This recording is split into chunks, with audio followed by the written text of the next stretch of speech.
RFM, il est midi et c'est l'heure du grand journal. Antoine Diouf. Au sommaire de cette édition, 5 morts dans un accident de la route entre Ngabou et Touba. Il y a également 30 blessés dans ce choc. Fin d'interdiction de sortie du territoire pour Abdoulaye Baldé, une décision de la Cour de répression de l'enrichissement illicite. Information RFM. Exclusion de Farba Senghor et de Pape Samambou du PDS, de bonne volonté s'active pour une réintégration de ces deux responsables libéraux. Opération de déminage en Casamance, près de 70 localités ont été libérées des mines. Il reste encore 83 zones suspectes.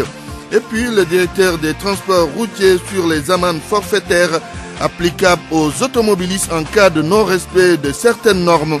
Cheikh Oumar Gaye déclare que c'est un faux document qui est en train de circuler en ce moment. L'État va sévir, a-t-il déclaré. Les titres de l'actualité internationale. Barthélémy Ngom, bonjour. Bonjour Antoine, bonjour à tous. État d'urgence sans interruption au Mali. Depuis 16 mois, le pays est sous siège. Il faudra encore attendre 10 jours pour savoir si l'état d'urgence sera levé ou pas. Il a été prorogé à partir de ce vendredi. En République démocratique du Congo, l'opposant Moïse Katumbi, qui dénonce le blocage des discussions, demande aux Congolais de maintenir la mobilisation contre Joseph Kabila. Et puis, épidémie de méningite au Niger. 4 morts sur les 90 cas déclarés. Tous les districts sanitaires du pays sont en alerte. Bonjour Malal Junior Diagne. Bonjour Antoine Diouf. Les titres sport. Début du tournoi de la zone ouest de la CAF. Les équipes championnes de la Côte d'Ivoire, du Ghana, du Libéria et du Sénégal s'affrontent à Dakar durant ce week-end.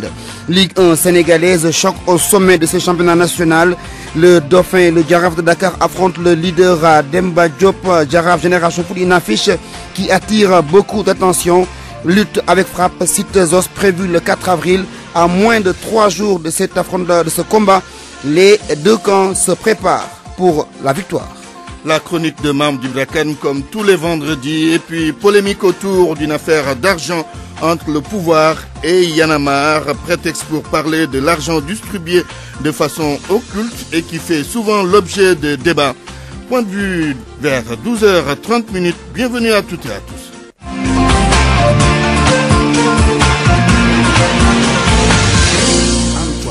Mesdames, Messieurs, bonjour. Un accident de la route a fait 5 morts et 30 blessés, dont 10 dans un état grave. C'est entre le village de Ngabou et la ville de Touba. Mohamed Diop. C'est un peu avant 7 heures que l'accident s'est produit sur l'autoroute 2 fois 2 voies qui relie le village de Ngabou à la ville de Touba. 5 personnes ont été tuées sur le coup et 30 autres ont été blessées, dont 10 dans un état grave selon les secours. L'indiscipline des chauffeurs est encore indexée. En effet, c'est une tentative de dépassement du second bus sur le premier qui a mal tourné.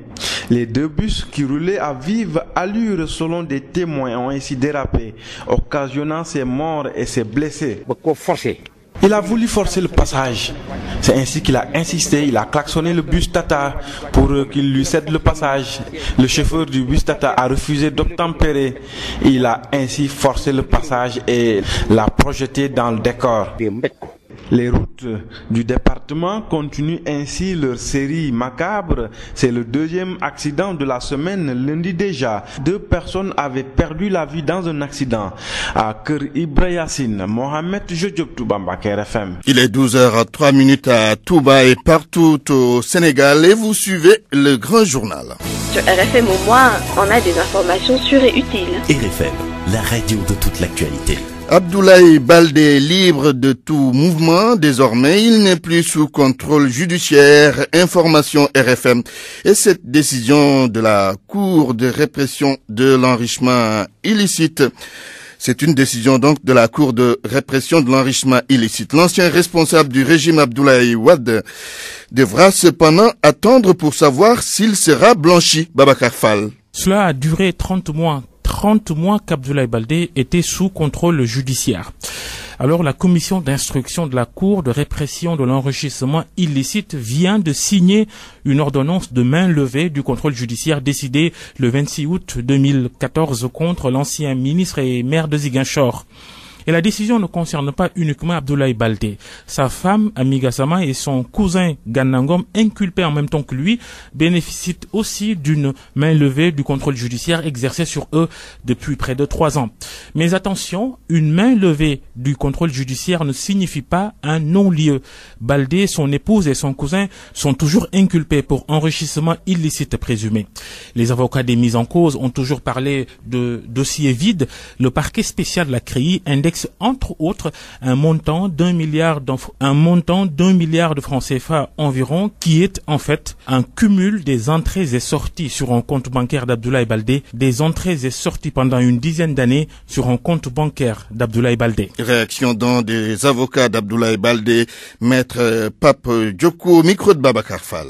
Nous ne pouvons pas dire exactement que nous sommes satisfaits, mais aujourd'hui, ce dossier avance à un rythme extrêmement lent et que cela, nous le dénonçons de manière très sereinement, parce que nous estimons qu'une instruction ne doit pas durer autant de temps. Maintenant, aujourd'hui, le président Baldé a sévi reconnaître ses droits, parce que les mesures d'instruction doivent être exceptionnelles, parce qu'elles sont attentatoires aux libertés d'aller et venir. Aujourd'hui que la commission reconnaît ces droits-là, nous ne pouvons que nous réjouir, parce qu'ils le disent eux-mêmes, que le président Baldé et les autres ont respecté les mesures du contrôle judiciaire. Ils ont un domicile et qui peuvent en aucun cas se soustraire à la justice. Et donc, ils ne peuvent que leur décharger de ce contrôle judiciaire qui ne peut qu'être salutaire. Au-delà, nous dénonçons cette lenteur-là et nous demandons à la CREI et à la commission particulièrement d'aller plus vite, parce qu'aujourd'hui, quand on parle de la justice, elle doit être une justice rapide, et pas bâclée, mais rapide. Et Baldé a vu les commissions rogatoires aller enquêter dans ses biens et que ces commissions rogatoires sont revenues sans preuve tangente d'une quelconque culpabilité. Et donc, depuis le début du dossier, nous avons dit que Baldé est serein, Baldé marche droit dans ses bottes, il sait où il va et n'a jamais été inculpé dans aucun rapport de l'IGE ni de la Cour des comptes. Donc, c'est un homme d'État extrêmement propre dans sa démarche et dans sa gestion. Exclusion de Farba Senghor et de Pape Samba Mboup du Parti démocratique sénégalais. De bonne volonté s'active pour une résolution de la crise que traverse le parti. Des militants et responsables effectuent des démarches pour une annulation de la sanction. De bons offices que confirme un des exclus, Georges Déthié-Diop. L'affaire est loin d'être close au PDS. Ablaye Faye soulignait récemment que les textes du Parti démocratique sénégalais prévoient des recours aux exclus. Ils peuvent donc présenter un mémo ou faire recours auprès du secrétariat national. Ablaye Faye déclarait aussi que la décision d'exclure Farba Senghor et Pape Samba Mboup est inopportune dans le contexte actuel.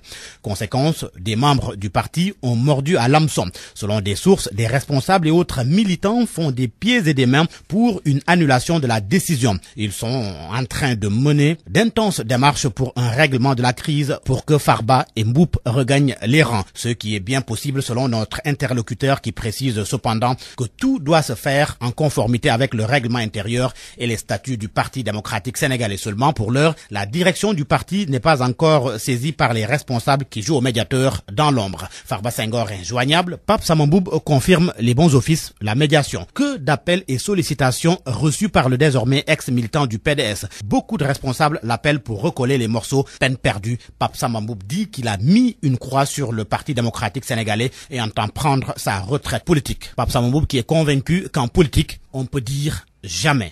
Jamais donc un retour au Parti démocratique sénégalais. Il ne digère pas l'humiliation.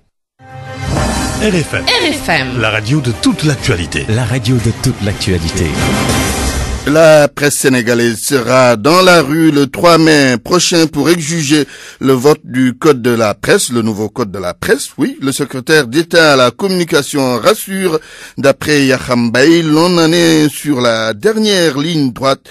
Le code de la presse donc sera bientôt soumis en Conseil des ministres avant qu'il atterrisse à l'Assemblée nationale. C'est ce qu'a déclaré Yakham Baye au micro d'El Hadj Daouda Diouf. J'ai dit qu'il n'y a aucune raison par rapport au projet de code de la presse.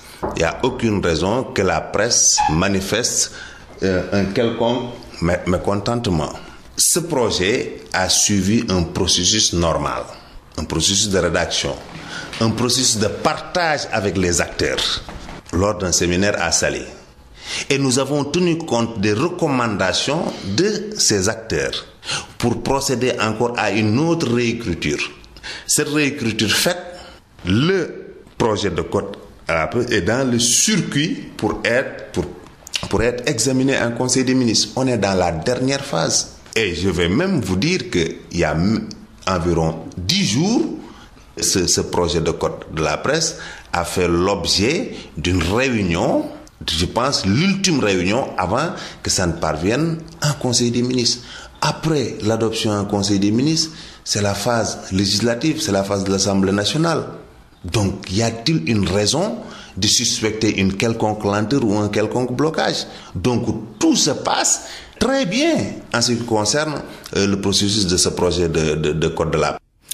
Les opérations de déminage en Casamance se poursuivent et en ce moment, 69 localités ont été déminées. Il y a encore 83 zones à libérer des mines. Les opérations se déroulent sans l'appui des bailleurs. Ziguinchor, Laminba. Les opérations de déminage se poursuivent en Casamance et le bilan à ce jour fait état d'1 700 000 m² débarrassés des engins dangereux, mais il reste tout de même des zones toujours infectées et inaccessibles du fait de l'insécurité. Je m'appelle Ibrahim Assek, je suis le chef de la division des opérations et de la gestion de l'information au Centre national d'action anti-mine. Nous avons 69 localités qui ont été libérées de mines pour une superficie totale d'environ 1 million à peu près 700 000 m². Il nous reste pour ce qui est connu encore 83 zones suspectes. Nous savons qu'il y a des mines. Il faut comprendre que nous avons un certain nombre de blocages parce qu'il y a des questions de sécurité qui font qu'on ne peut pas encore accéder à toutes ces zones-là pour avoir une idée précise de la taille de ces zones qui sont concernées. Les opérations ont aussi connu un certain ralentissement du fait du retrait des bailleurs, mais c'est l'État du Sénégal qui a pris le relais dans le financement du déminage, conscient du préalable que cela représente à toute action de développement, explique Ibrahim Assek. Il faut dire que ça ne s'est pas arrêté parce que l'État conscient de l'importance du déminage et de sa place comme action préalable à toute activité de développement a décidé d'accompagner cette activité en mettant ses ressources propres à partir du budget de l'État pour financer le déminage. Le rythme est ralenti puisque tout le monde sait que les ressources de l'État ne sont pas très extensibles, mais il est en cours. L'État continue à nous appuyer et à mettre ses ressources. Le Centre national d'action anti-mine du Sénégal a organisé ce matin une randonnée pédestre à laquelle ont pris part plusieurs couches de la population. Une initiative qui rentre dans le cadre des activités marquant la célébration par anticipation de la journée internationale contre les mines. Lamine Ziguinchor, Radio Futur Média. Le directeur des transports routiers se prononce en public pour la première fois sur le document relatif aux amendes forfaitaires qui circulent. D'après Cheikh Oumar Gaï, c'est un faux document, c'est pourquoi il appelle les forces de police et de gendarmerie à la vigilance et l'État va sévir, a-t-il déclaré. Au micro de notre correspondant à Rufisque, Isidore Alexandre Sen. L'État tient à préciser que c'est un faux document qui circule. Ce document en question n'est pas le document de l'État du Sénégal. Ce document parle d'augmentation des amendes forfaitaires liées aux infractions au code de la route. Des amendes allant jusqu'à 30 000, 40 000, 50 000. Il y a beaucoup de transporteurs ou organisations professionnelles de transport qui, en tout cas, qui prennent ce document-là et essayent de faire des mouvements de contestation par rapport à ça, alors que ce n'est pas un document sénégalais. L'État du Sénégal n'a pas encore sorti de document faisant état d'augmentation des amendes forfaitaires. Et on appelle à la responsabilité des forces de police et de gendarmerie et des agents de contrôle en général de dire qu'effectivement ce document est un faux document et il ne faut pas appliquer ce document-là. Il proviendrait d'où? Les gens se l'ont tiré sur le net. D'ailleurs, si vous regardez l'entête, c'est un document d'un pays voisin, pour ne pas le nommer. Donc, c'est le Togo. Par exemple, c'est un document togolais qui circule depuis 2015. C'est un document qui date de 2015 déjà. Qu'est-ce que l'État doit faire dans ce cas? L'État va sévir contre les gens qui vont proliférer ce document-là. Mais aussi, l'État, sa responsabilité, c'est de dire, effectivement, faire des démentis, dire qu'effectivement, ce document-là n'existe pas et ce n'est pas un document de l'État. Les populations de Rebeuss qui ont réclamé sous le régime d'Abdoulaye Wade qu'on leur restitue le stade Assane Diouf attendent toujours la promesse du président Macky Sall. À son arrivée au pouvoir, il avait pris la décision de réhabiliter l'infrastructure et 5 ans après, rien n'a été fait. Reportage à Rebeuss, Mohamed Ali Mouba. Les habitants de Rebeuss ont retrouvé leur stade à la faveur de la nouvelle alternance, mais ils n'auront guère obtenu plus. Ça ne bouge pas, ils n'ont pas encore commencé les travaux. Macky Sall, il a arrêté seulement les travaux, mais il ne nous a pas rendu le stade. Sur place, les longues grues continuent de s'élever dans le ciel. Les gorges profondes des fondations restent encore en l'état. Du coup, difficile d'y faire quoi que ce soit. Les vigiles préposés à la sécurité gardent les lieux. Ils les ont laissés comme ça. Jusqu'à présent, en nous disant qu'ils vont le préparer, mais jusqu'à présent, rien. Il n'y a que les trucs des Chinois qui sont là-bas. Même il y a des grosses meutes là-bas. Des grosses barbetures. C'est laquelle, quand ils sortent ici la nuit, tout le monde va fuir. Au rang des plus lésés, bambins et autres enfants obligés de taper dans un ballon dans les rues. Je ne suis pas d'accord avec eux. Parce que ils ont dit qu'ils vont construire les stades pour jouer. Mais ils n'ont pas encore arrivé. Et pourtant, Macky Sall a rendu officiellement le stade Assane Diouf aux habitants du quartier. Le délégué se souvient. Asdiak. Heureusement, j'ai fait comme Macky est venu dire, je vous rends le stade. Et il y a un budget qui a été créé pour ça. L'importance de la réhabilitation du stade Diouf sera pour moi, à mon avis, un aspect positif. Parce que d'abord, ça va aider à développer beaucoup d'activités sportives. Le stade était plus disciplinaire. Il y avait l'athlétisme, il y avait le football, il y avait tout. Il y avait même le basketball. Tout a été démoli. Donc la jeunesse était comme une jeunesse errante. Pour le moment, la réhabilitation du stade Assane Diouf tarde encore à se faire. Même si les Chinois, maîtres d'œuvre des travaux, chargés d'ériger un centre commercial, ont commencé à reprendre leur matériel technique. RFM, l'info, c'est ici. L'info, c'est ici. 7 tonnes de produits alimentaires et non alimentaires ont été saisis ces derniers jours au marché de Thiaroye. Tout est estimé à 40 millions de francs CFA. Les services de contrôle de Pikine indiquent que c'est un danger pour la santé publique des populations. Salif Sow. Les opérations de contrôle ont duré 2 jours. C'était mercredi et jeudi dernier. 7 tonnes de produits alimentaires ont été saisis au marché Thiaroye. Khadim Ndiaye, chef de service départemental du commerce de Pikine. À plus de 40 millions, parce que c'est des produits quand même, surtout concernant le produit qui a été saisi. Plus de 300 sacs de niébé qui a été conditionné dans les sacs engrais. On a procédé à la saisie de plus de 7 tonnes de produits alimentaires comme non alimentaires. Donc pour diverses infractions. On a de la commercialisation de produits périmés, produits non conformes. Je veux parler des problèmes de date de péremption, problèmes d'autorisation du ministère du Commerce. À cet effet, plus de 100 commerçants sont convoqués. Des sanctions seront infligées aux fautifs, indique le commissaire aux enquêtes économiques. Il y a 2 voies de recours qui sont prévues par la réglementation. Soit c'est le règlement judiciaire, soit c'est le règlement administratif par la voie de la transaction pécuniaire. Ces produits contrefaits, comme vous le savez, donc détruisent, il est évident, le tissu industriel du pays, mais également pose un problème de sécurité et de santé publique réelle. L'opération de retrait du circuit des produits alimentaires et non alimentaires contrefaits se poursuit ici. Salif Sow, Pikine, Radio Futur Média. L'actualité religieuse, le diocèse de Saint-Louis prépare les journées mondiales de la jeunesse. Une particularité cette année, c'est l'aumônerie Saint-Louis Saint-Augustin de l'université Gaston Berger qui organise l'événement. Et à 48 heures de ce rendez-vous religieux, seule la moitié du budget est acquise. Saint-Louis, Mohamed Nabissila. Les JMJ, Journée mondiale de la jeunesse, sont un moment d'écoute des jeunes du diocèse de Saint-Louis qui a confié l'organisation pour la première fois à l'aumônerie Saint-Augustin de l'université Gaston Berger. Je m'appelle l'abbé Jules Bienvenu Bassène, actuellement directeur des œuvres chargé de l'apostolat des laïcs ici à Saint-Louis. La particularité de cette organisation, c'est qu'elle est confiée non à une paroisse, mais à une aumônerie universitaire, à des étudiants qui vont se charger de l'organisation de ces journées. C'est une occasion qui est offerte aux jeunes pour pouvoir dire leurs mots à l'église. Les autorités et les bonnes volontés sont interpellées car le budget n'est pas encore bouclé à 48 heures de l'événement. À cette organisation de GMJ, le budget environne 4 millions. Nous sommes pratiquement à 50% parce qu'il y avait des demandes que nous avons lancées, mais bon, nous n'avons que des promesses. Oui, c'est un appel surtout par rapport à ces autorités. Nous savons que la communauté des jeunes est typiquement composée des élèves et des étudiants. Tous, ils ne comptent que peut-être que sur le soutien de leurs parents qui vont leur donner les 2500. 1000 jeunes catholiques provenant de toutes les paroisses de Louga, Matam et Saint-Louis sont attendus par l'aumônerie universitaire Saint-Augustin qui veut bien être érigée en paroisse. RFM Saint-Louis, Mohamed Nabissila. Cette précision de la direction d'RFM, un article paru dans le quotidien Walfadjri annonce que 2 anciens travailleurs de la RFM, à savoir Seydina Oumar Ndong et Oustaz Moustapha Ndiaye, ont quitté la radio Futur Média pour atterrir à la radio Puissance FM du groupe Walfadjri. Cela n'est pas exact selon la direction d'RFM. Ces 2 personnes citées sont inconnues du personnel de la radio Futur Média. RFM. L'actualité internationale.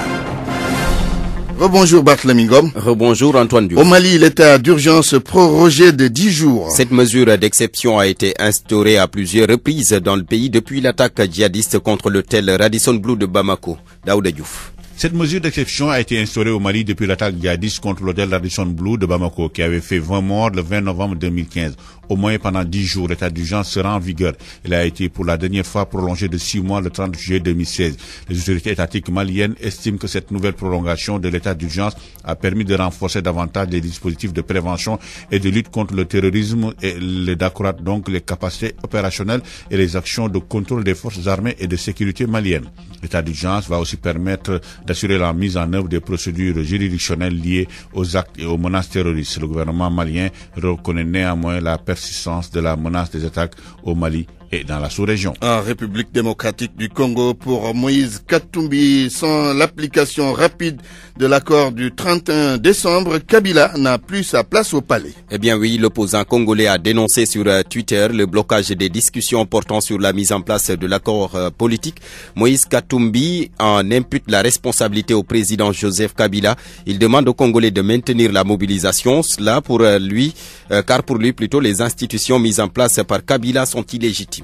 Alerte à la méningite, c'est au Niger. 4 morts déjà sur les 90 cas déclarés. Principales zones touchées, la ville de Niamey. Les districts sanitaires sont en état d'alerte. Les équipes travaillent sans relâche. En Afrique du Sud, stupeur et colère après le limogeage du ministre des Finances. Pravin Gordhan et 14 autres ministres ont été emportés par un remaniement. Le président Jacob Zuma a remercié une quinzaine de ministres à l'issue d'une semaine politique tendue. Le chef de l'État s'est donc débarrassé de son très respecté ministre des Finances. Pravin Gordhan était devenu encombrant pour le président Zuma. C'est parce qu'il s'opposait souvent aux dérives budgétaires du gouvernement. Ce remaniement provoque une inquiétude et une indignation. Plus d'une centaine de personnes se sont spontanément rassemblées ce matin devant le siège du gouvernement pour tenter de bloquer l'investiture des nouveaux ministres prévus cet après-midi. Laurent Sadou, le nom vous dit sans doute quelque chose. Cette grande voix de RFI nous a quittés. Eh bien oui, il est décédé hier à l'âge de 51 ans, présentateur historique d'Afrique Midi notamment. Après avoir été aux manettes des éditions de la matinale, Laurent Sadou racontait l'information comme nulle part. Il aimait l'école, mais il adorait plus la radio. La preuve, à l'âge de 18 ans, en 1983, il délaisse définitivement les bancs pour entrer à RFI. D'abord animateur, il passe ensuite à l'information. Depuis l'annonce de sa mort, les témoignages fusent de partout. Nous allons d'ailleurs écouter un de ces témoignages, celui de Anta Antimera, la présidente du club RFI. C'est une grande voix, une voix avec laquelle on mangeait à midi. Voilà, c'était un grand frère. C'était un oncle, c'était un papa. Et puis c'était quelqu'un qui était entré dans nos vies. Hein. Il a forcé la porte, il est entré, on s'est habitué à lui. Mais voilà. En tout cas, RFI vient de perdre une très grande voix. Le bon Dieu, comme on dit chez nous, quand le bon Dieu veut quelque chose, tout le monde perd. Il est parti, on est très triste aujourd'hui. Mais on va garder la phrase qu'il avait toujours l'habitude de dire. Et on va tous les jours essayer de prendre soin de nous et de savoir que chaque jour c'est une vie. Et ce qu'il avait l'habitude de dire, et c'était une très bonne leçon de vie. Il faut continuer, voilà. Il aurait voulu qu'on continue d'écouter RFI, qu'on continue de faire des émissions. Et on sait qu'il est quelque part et il nous regarde. Voilà, c'est des hommes qui ne disparaissent pas comme ça. Voilà, c'est des hommes qui ne disparaissent pas comme ça. À propos de Anta Anne Timera, la présidente du club RFI, propos recueillis par Babacar Fall. Laurent Sadou, auteur de la formule qui lui a rendu plus célèbre. Prenez soin de vous, chaque jour est une vie et travaillons à la beauté des choses. Nous souhaitons donc le repos éternel à Laurent Sadou, le paradis éternel donc. Merci Barthélémy Ngom pour cette page internationale. Parole aux auditeurs. L'actualité, qu'en pensez-vous ? Moi, je pense que vous devrez. Réagissez dans nos éditions d'information sur l'actualité. Bonjour. Oui, bienvenue sur cette antenne d'RFM. Du lundi au vendredi, vous avez la parole sur RFM. Polémique autour d'une affaire d'argent entre le pouvoir et le mouvement Y en a marre, prétexte pour parler de l'argent distribué de façon occultée qui fait souvent l'objet de débats. Ce sera dans quelques minutes. RFM Sport. Bonjour Malal Junior Diagne. Bonjour Antoine. Le football avec les 16e, ou non, c'est la 16e journée de la Ligue 1. Le Jaraaf reçoit Génération Foot ce samedi. C'est le leader qui vient affronter son dauphin à Demba Diop. Le Jaraaf de Dakar est deuxième avec 25 points, qui reçoit donc l'équipe de Génération Foot leader avec 31 points. Une affiche qui intéresse et qui promet un beau spectacle selon les spécialistes qui se sont confiés à Sodacham. Jaraaf Génération Foot, la rencontre du leader qui rend visite à son dauphin avec 6 longueurs d'avance. Un match qui promet, selon le technicien Tassirou Diallo. Relevé sur le plan technique, mais aussi sur le plan tactique, parce que en voyant que cette équipe de Génération Foot est en train de gagner ce championnat petit à petit, parce que le Jaraaf qui est derrière a 6 points à prendre, mais ce ne sera pas aussi facile. Le Jaraaf doit aussi être vraiment très bon sur le plan défensif pour ne pas prendre des buts. Attention au Jaraafman, nous dit le journaliste sportif Demba Varor. Le club de Denis Biramdao a jusqu'ici marqué de son empreinte la Ligue 1 cette saison. Elle a montré que ce qu'elle avait fait durant la phase aller, ce n'était pas volé. Elle est en train de confirmer parce qu'elle a gagné ses 2 premiers matchs et pas n'importe lesquels. Aller gagner à Ziguinchor, c'est pas donné à tout le monde. Recevoir Linguère et encore la dominer, ce n'est pas donné à tout le monde. Donc, Génération Foot a montré ses ambitions. Je pense que cette équipe a vraiment les moyens et les capacités d'aller au bout. Maintenant, ce sera au Jaraaf qui également a déclaré depuis le début de saison que son objectif c'est de tout rafler cette saison, y compris le championnat. Donc là, ils ont vraiment l'occasion et l'opportunité de revenir à 3 points du leader. Les deux équipes s'étaient quittées sur un score nul, d'un but partout lors de la manche aller. Génération Foot, une équipe qui voyage bien avec 3 victoires, 3 nuls et une défaite à l'extérieur face à une équipe du Jaraaf forte à domicile avec 5 victoires, 1 nul et une défaite enregistrée à Demba Diop. Sodacham au programme donc ce samedi à 15h30, l'US Gorée, l'US Wakam, Lanterne Rouge reçoit le Djambar de Sali qui est donc 6e au classement. À Ziguinchor, au stade Aline Sitoé Diatta, le Casa Sport reçoit Niary Tally, une autre belle affiche qui promet un beau spectacle. L'équipe de Guédiawaye Football Club 3e joue contre le stade d'Mbour. La suite de cette 16e journée est prévue dimanche. Pour le compte de la Ligue 2 également, on joue la 16e journée au programme ce samedi. Olympique de Ngor contre Etix, Kayor Foot Pro contre Duc Renaissance Sonacos, Mbarguet joue contre l'équipe de Ndarguet. Tournoi de la zone ouest de la CAF, on joue la première journée aujourd'hui. Avec au programme à partir de 16h au stade de Demba Diop, l'équipe de AS Standard de la Côte d'Ivoire qui défie les Wall Stars du Ghana. À 19h, l'US Gorée joue contre les Barak Young Controllers du Libéria. Le football, c'est également ce samedi la première journée du tournoi de Abdoulaye Diaw, un tournoi initié par l'ancien international de la Jeanne d'Arc de Dakar, Djiby Ndiaye.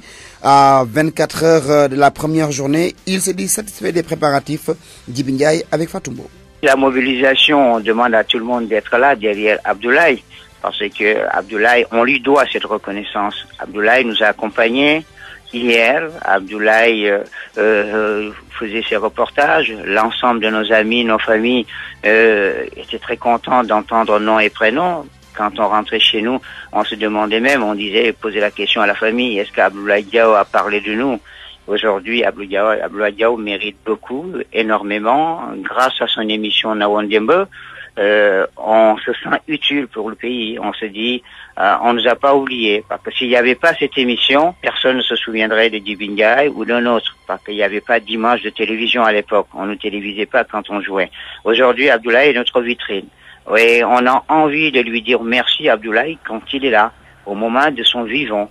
Le public donc est invité à Demba Diop samedi, coup d'envoi de la première rencontre à 20h. Antoine Basket avec la 6e journée des playoffs chez les filles ce samedi à Marius Ndiaye. Demba Diop contre UGB, Jaraaf contre Saint-Louis Basket Club. L'AS Ville de Dakar se frotte à l'ASC Bob. Mbour Basket Club reçoit l'équipe de l'ASFO. Je serai à ce rendez-vous dédié à Abdoulaye Diaw. On vous attend. Lutte avec frappe, Zos défie cite ce 4 avril. Une affiche montée par Hassan Ndiaye de Bawol Production. Un combat qui va opposer deux lutteurs qui ont besoin de victoire pour se relancer. Mais de l'avis du journaliste chroniqueur à Sougnolambe, cela ne sera pas facile pour les deux protagonistes, Ibakan. On va faire une affiche explosive dans la mesure où les deux lutteurs sortent de défaite, qui sort de 3 défaites, Siteu qui sort d'une défaite contre Sathiès. Donc on devrait avoir 2 lutteurs qui voudront se racheter le 4 avril prochain. Zos aussi c'est l'expérience, mais aussi c'est un lutteur qui a pris beaucoup de retard suite à ces 3 défaites contre Tapha Tine, contre Ama Baldé et contre Gouye. Donc lui aussi il a intérêt à gagner pour ne pas être distancé par ses pairs. Zos doit gagner. Zos doit aussi battre avec la manière le jeune Siteu, mais est-ce que Siteu l'entendra de cette oreille, parce que Siteu aussi il a besoin de cette victoire pour relancer sa carrière. Tout le monde sait qu'il a été battu à plate couture par Sathiès, donc lui aussi viendra quand même pour redorer son blason terni par cette défaite. Donc on va vers un combat, comme je l'ai dit tantôt, explosif, un combat où il sera très difficile de dégager un favori, bien que tout le monde est favori, mais attention à Zos. Voilà donc Antoine, cela promet pour ce 4 avril. C'est donc mardi prochain après le défilé. Place à la lutte. Merci Malal Junior Diagne. RFM, la chronique du jour. Votre chronique de ce vendredi parle du Sénégal 57 ans après l'indépendance, dont l'anniversaire est fêté le 4 avril prochain. Une date de naissance qui vous pose d'abord problème. Mahmoud Ibrakan. 57 ans, c'est l'âge du Sénégal indépendant. Ainsi serions-nous nés le 4 avril 1960. Âge réducteur, âge trompeur, âge infantilisant, âge négativiste et négationniste d'une histoire immémoriale, riche et progressiste d'un pays et partant d'un continent, l'Afrique, qui a fait ses évolutions, ces révolutions au même titre que les révolutions tant chantées, américaines, françaises, russes, chinoises et bien d'autres. Mes enfants, concédons que nous sommes donc venus au monde il y a juste 57 ans, pour faire plaisir à ceux-là qui ont tenté de nier, de gommer de la grande histoire de l'humanité nos civilisations et cultures. Hélas, ils n'ont pas totalement échoué. De 1960 à 2017, que de chemins parcourus, que de rendez-vous donnés, que de rendez-vous manqués, que d'espoirs trahis, que de rêves brisés. Il ne s'agit pas de dire que rien n'a été fait depuis notre accession formelle à la souveraineté internationale. On n'est pas à ce point nihiliste. Il est plutôt question d'avouer sans être défaitiste que le Sénégal que nous vivons est encore loin du pays de nos rêves. Le fatalisme voudrait que le Sénégal, qui se berce de kora et de balafon depuis si longtemps, soit si festif qu'il a oublié de se réveiller tôt pour ne pas rater le train du développement. Certains acteurs et témoins de l'histoire, celle qui a donné son nom en 1962 à la première grande crise politique, nous enseignent que le Sénégal de Léopold Sédar Senghor et Mamadou Dia a raté son décollage économique dans la rupture du célèbre tandem, pour ne pas dire du tendon que constituaient le président de la République et le président du Conseil d'alors. Duo de rêve devenu en une très courte durée, duel cauchemardesque. Plusieurs décennies après, notre pays traîne cette crise comme un talon d'Achille dont il a du mal à se défaire. Pourtant, il n'y a pas de fatalité du sous-développement, encore moins de l'échec. Pays en voie de développement, pays aspirant à l'émergence, demain le développement. N'est-il pas temps, sans gommer les différences positives, de s'entendre sur l'essentiel, le Sénégal? La suite de cette chronique de Mahmoud Ibrakan.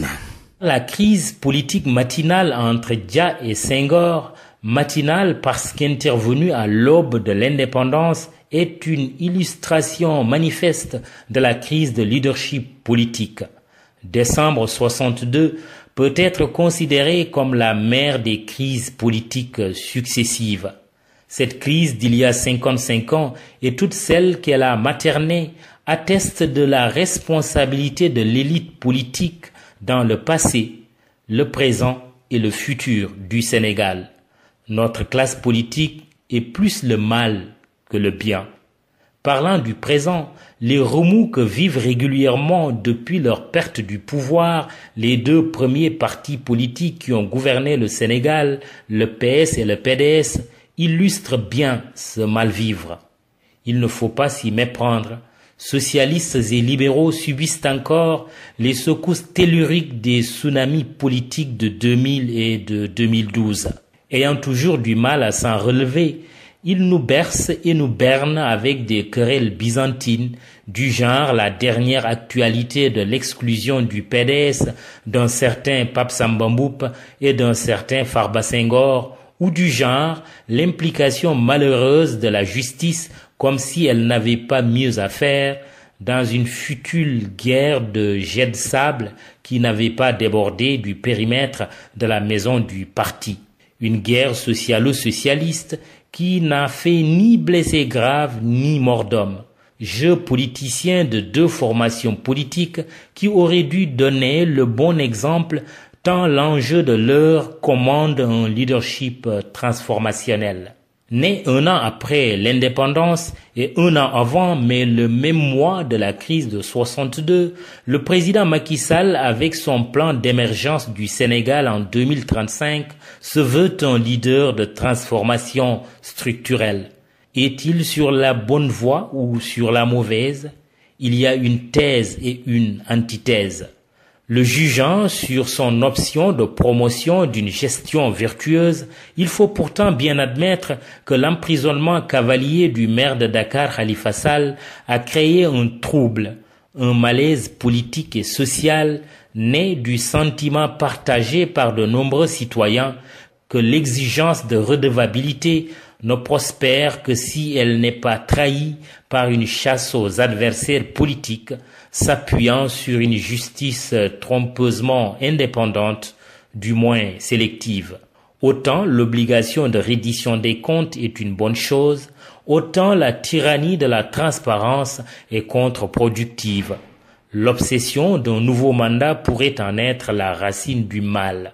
Dans notre naïveté, on croit pourtant comprendre que le PSE, qu'on peut juger bon, quoique perfectible, transcende la prochaine élection pour ne se préoccuper que de la prochaine génération.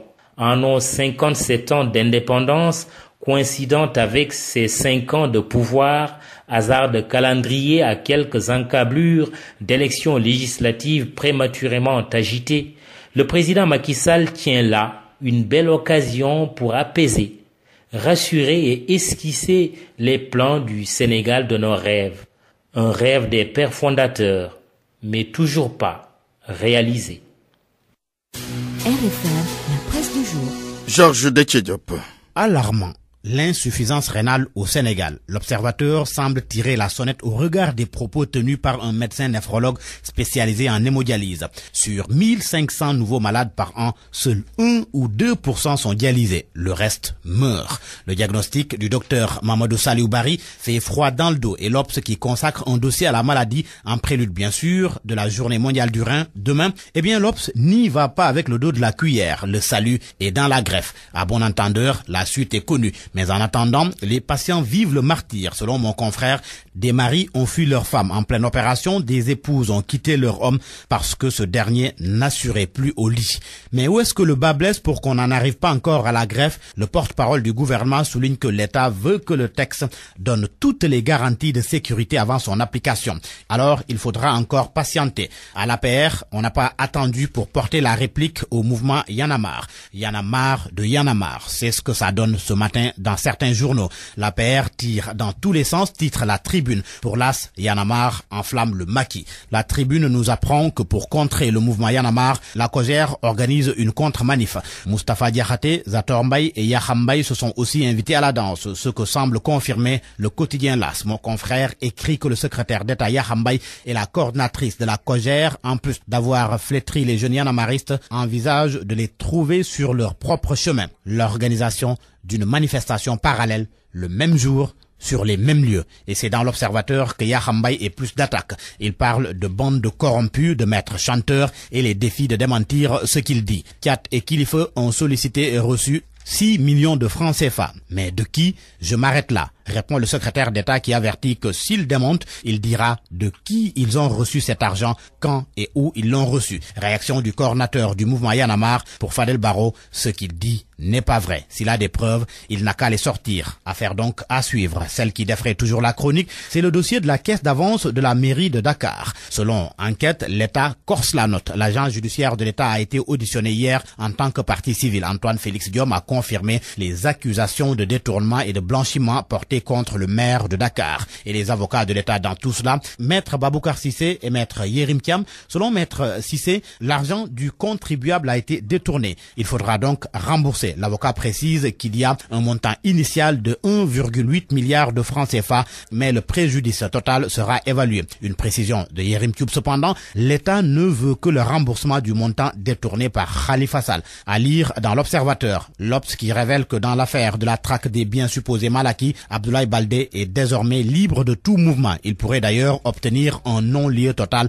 de la Cour de répression de l'enrichissement illicite. Ce vendredi, les avocats du maire de Ziguinchor vont entrer en possession du document officiel de confirmation de la décision relative à la levée de la mise sous contrôle judiciaire. L'Observateur cite à ce propos le site d'information générale exclusif.net. Justice toujours avec le dossier relatif au changement de gestion à Yao Selim. Le journal Le Quotidien apprend que la Cour suprême s'est penchée en faveur du gouvernement en confirmant l'arrêté de Serigne Mbaye. En clair, selon Le Quotidien, la Cour suprême a ouvert la porte à la fondation Marif pour la gestion des écoles goulénistes. Bashkent Ejitim est donc débouté. Le retrait de la gestion de Yao Selim à l'association est validé. Revoilà Farba Ngom. Le député proche de Macky Sall s'est encore illustré. De bien triste manière, le journal Les Échos souligne à sa première page que Farba Ngom étale son arrogance. Hier, à côté de la direction de la Poste, à quelques encablures du bloc des Madeleines, alors que les forces de l'ordre demandaient aux automobilistes de céder le passage au cortège présidentiel de retour de Potou, Farba Ngom a refusé de s'exécuter. Il a même heurté un policier qu'il a traité de tous les noms d'oiseaux. Et le plus ahurissant dans tout cela, le journal Les Échos rapporte que Farba Ngom a insulté et traité de tous les noms les témoins qui filmaient la scène. Un des témoins, Palambeng, il a assisté à la scène. Palambeng dit avoir toutes les preuves, mais refuse de descendre aussi bas que l'homme de Agnam. À vos kiosques et bonne lecture. Point de vue. Regard croisé sur l'actualité du jour. On va parler de l'argent distribué de façon occulte qui fait souvent l'objet de débats, prétexte l'affaire ou la polémique autour d'une affaire d'argent entre le pouvoir et Y'en a marre. Nous avons en ligne les deux intervenants du jour. Samba Ndiaye, c'est le président du Mouvement démocratique pour le développement intégral du Sénégal, le maire de Ndofane. Bonjour, monsieur le maire. Bonjour. Il y a également Maître Ousseynou Faye, président de la Société internationale des droits de l'homme. Bonjour, Maître. Maître Faye, que nous allons retrouver dans un instant. Mais avant de le retrouver, Samba Ndiaye, qu'est-ce que vous pensez de ces affaires d'argent qu'on distribue de façon occulte? On peut parler aujourd'hui de cette polémique entre le pouvoir et Y'en a marre. Voilà, je vous remercie de m'avoir convié à ce débat. Ce que je dénonce d'emblée, c'est le déballage qui est aujourd'hui habituel au Sénégal. En tout cas, par rapport au président Macky Sall, je pense qu'on peut prendre exemple sur lui. Monsieur Macky Sall a été dans l'opposition, donc il a vécu des situations extrêmement difficiles, combattu dans son parti. Il a vécu la dèche. Pourtant, ce même Macky Sall a été directeur général de Petrosen, ministre de l'énergie, ministre de l'Intérieur. Il a été premier ministre et président de l'Assemblée nationale. Donc, il a par devers lui beaucoup trop d'informations. Mais je mets quelqu'un au défi de me prouver ou de me rappeler que Macky Sall a fait une seule fois un déballage malgré les situations qu'il a vécues. Donc, vous dénoncez ce déballage de la part de qui? De Y'en a marre ou bien de la part des tenants du pouvoir? De toutes les parties. Vous savez, moi, je donne un exemple. Cet exemple-là doit être imité ou doit être, en tout cas, pris en compte aussi bien par ceux-là qui sont du côté du pouvoir que du côté de l'opposition, parce qu'en réalité, il ne s'agit que de ces deux camps. Il y en a marre qui s'en prend au pouvoir, le pouvoir qui dit avoir des éléments de preuve. Est-ce que ce n'est pas de bon ton, disons, ce n'est pas de bonne guerre que le pouvoir aussi sorte ces éléments? Moi, ma conviction est que aujourd'hui, on doit en tout cas éviter le déballage, parce que le déballage mène à tout. Et je reviens sur ce que je disais tout à l'heure, c'est que tout cela qui parle, certains attaquent Macky Sall, nous le défendons, nous qui sommes avec lui, et je pense que nous devons prendre exemple sur notre mentor. Je rappelle que malgré tout ce qu'il a vécu, il n'y a pas une seule personne qui peut aujourd'hui nous dire que Macky Sall a une seule fois fait déballage. Pourtant, on a tout vu dans ce pays. Et cet argent qu'on distribue, est-ce qu'on n'est pas en train quelque part de jouer avec les deniers publics? Oui, vous savez, il faut d'abord qu'on ait la preuve qu'il y a de l'argent à distribuer. Ensuite, la source de l'argent. Est-ce que c'est de l'argent public ou est-ce que c'est de l'argent privé? Donc tout ça, c'est des questions qui ne nous mènent nulle part. Ce sont des questions qui n'ont aucune valeur ajoutée. Moi, je pense qu'aujourd'hui, on a d'autres chats à fouetter. Je pense que pour défendre en tout cas le président Macky Sall, il y a à boire et à manger. La preuve, c'est que hier, il a inauguré un complexe frigorifique. Le président Macky Sall a plutôt inauguré un quai de pêche. Le président Macky Sall a mutualisé des projets au point de créer ce qu'on appelle le PUDC, qui est en train de faire des effets sur le plan national. Je pense que donc, on n'a pas besoin d'invectiver ou en tout cas de faire du déballage pour défendre le président Macky Sall. Très bien. Je pense que ces réalisations sont palpables et il suffit d'en parler et de mettre en exergue les impacts de ces réalisations-là pour bien le défendre. Samba Ndiaye, merci. Je rappelle que vous êtes le président du Mouvement démocratique pour le développement intégral du Sénégal, maire de Ndofane. Cette information qui vient de tomber, Bamba Fall évacué à l'hôpital principal d'après son frère. Il a eu un malaise à la prison de Rebeuss. Nous y reviendrons dans l'édition en Wolof avec Sorna Ngonengom.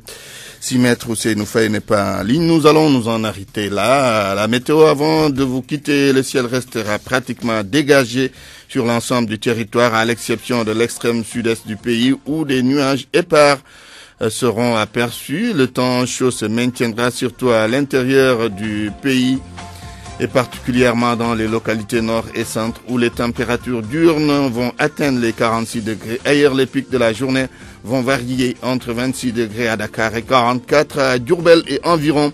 La sensation de chaleur nocturne et matinale se limitera sur la zone du littoral où les températures minimales vont varier entre 18 degrés et 21 degrés à l'est du pays. Elles dépasseront les 30 degrés.